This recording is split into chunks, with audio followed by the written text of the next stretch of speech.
Hello बच्चों, आज हम क्लास 8 का पॉलिटिकल साइंस करेंगे और हमारा टॉपिक का नाम है understanding our criminal justice system. तो इसमें हमने कल पढ़ा था कि पुलिस का क्या रोल होता है क्रिमिनल जस्टिस सिस्टम में। तो आज हम टॉपिक आगे कंटिन्यू करते हैं। तो जो सुप्रीम कोर्ट है इंडिया की, उसने कुछ स्पेसिफिक रिक्वायरमेंट्स यानी प्रोसीजर्स रखे हैं। वो प्रोसीजर्स फॉलो करने पड़ते हैं पुलिस या बाकी एजेंसीज़ को जब वो किसी पर्सन को अरेस्ट कर रहे, इंटरोगेट कर रहे या डिटेंशन कर रहे हैं।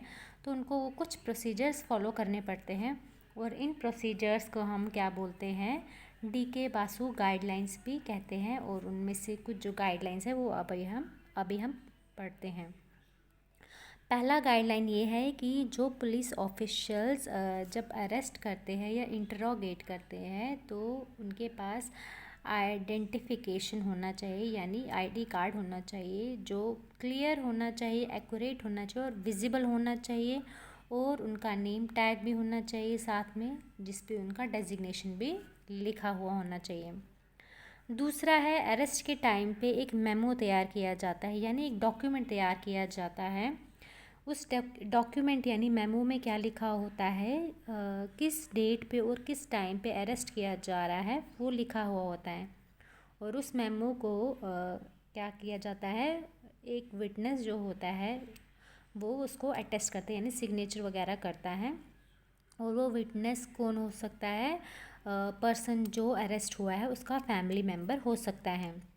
फिर जो वो मेमो है उसको काउंटर साइन कौन करता है, जिस पर्सन को अरेस्ट किया जा रहा है वो उसको काउंटर साइन करता है, मतलब उसके भी सिग्नेचर होने चाहिए उसमें मेमो में। थर्ड है, जिस पर्सन को अरेस्ट किया जा रहा है, डिटेन किया जा रहा है या इंटरोगेट किया जा रहा है, उसको ये हक है कि वो अपने किसी रिलेटिव, फ्रेंड या वेल विशर को इन्फॉर्म करेगा कि उसे अरेस्ट किया जा रहा है या इंट्रोगेशन हो रही है उसकी, या उसको डिटेन किया गया है, तो उसके पास ये हक है। फोर्थ है, जब भी किसी अरेस्टेड पर्सन का फ्रेंड या रिलेटिव डिस्ट्रिक्ट के बाहर रहता है तो पुलिस को क्या करना है, प्लेस ऑफ अरेस्ट मतलब कहाँ से अरेस्ट किया, वेन्यू ऑफ कस्टडी मतलब कहाँ पे रखा गया है उसको, वो पुलिस को क्या करना है, नोटिफाई करना है, मतलब उनको बताना है विद इन 8 से 12 घंटे के अंदर अंदर, जब अरेस्ट किया गया उसके 12 घंटे के अंदर अंदर उनके रिलेटिव या फ्रेंड को इन्फॉर्म करना है। तो अगला अब हम पढ़ते हैं FIR के बारे में पढ़ते हैं। तो FIR का फुल फॉर्म है फर्स्ट इंफॉर्मेशन रिपोर्ट। तो इसके बारे में हम पढ़ते हैं। तो FIR क्या होता है, जब भी कोई क्राइम इन्वेस्टिगेट होता है, मतलब जब कोई क्राइम होता है फिर उसमें जो इन्वेस्टिगेशन शुरू होती है वो कैसे शुरू होती है, वो तब शुरू होती है जब FIR रजिस्टर किया जाता है। जब FIR रजिस्टर हुआ तो फिर इन्वेस्टिगेशन शुरू हो जाती है किसी भी क्राइम में।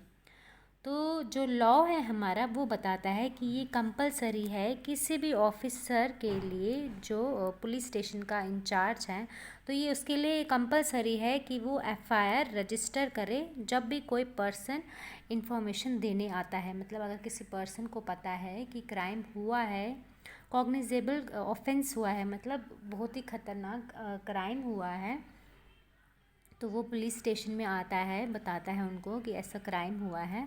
तो उस टाइम पे जो इंचार्ज होगा पुलिस स्टेशन का, तो वो कंपलसरी है उसके लिए कि वो उस टाइम पे FIR दर्ज कर देता है। तो जो इन्फॉर्मेशन होती है यानी यही FIR ये पुलिस को या तो ऑरली दी जाती है, या तो बोला जाता है, या रिटन में दी जाती है, लिख के दी जाती है। तो FIR में यूजुअली क्या होता है, उसमें डेट मेंशन की जाती है, टाइम मेंशन किया जाता है और प्लेस ऑफ ऑफेंस मतलब जहाँ जहाँ मतलब जिस जगह पे क्राइम हुआ है वो जगह कौन सी डेट को हुआ है और किस टाइम पे हुआ है, और जो भी बेसिक फैक्ट्स होते हैं, छोटी छोटी जो डिटेल्स होती है क्राइम की, वो भी होता है FIR में। और अगर जो एक्यूज्ड पर्सन है, तो अगर अक्यूज़्ड पर्सन के बारे में पता होता है, उसका पता होता है, तो वो भी लिखा जाता है FIR में, और जो विटनेस होता है उनका भी बयान FIR में दर्ज किया जाता है।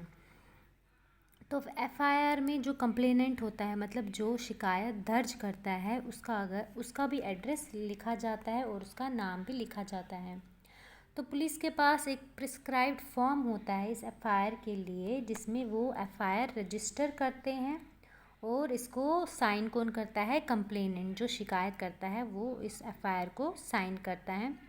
तो जो कंप्लेनेंट है उसके पास ये लीगल राइट भी है कि वो जो उसने एफआईआर दर्ज की है पुलिस स्टेशन में, उसको उसकी फ्री कॉपी भी मिल जाती है। मतलब उसके पास ये लीगल राइट है कि वो उसकी फ्री कॉपी भी ले सकता है। तो आज के लिए इतना ही, इसके आगे हम कल कंटिन्यू करेंगे। Thank you.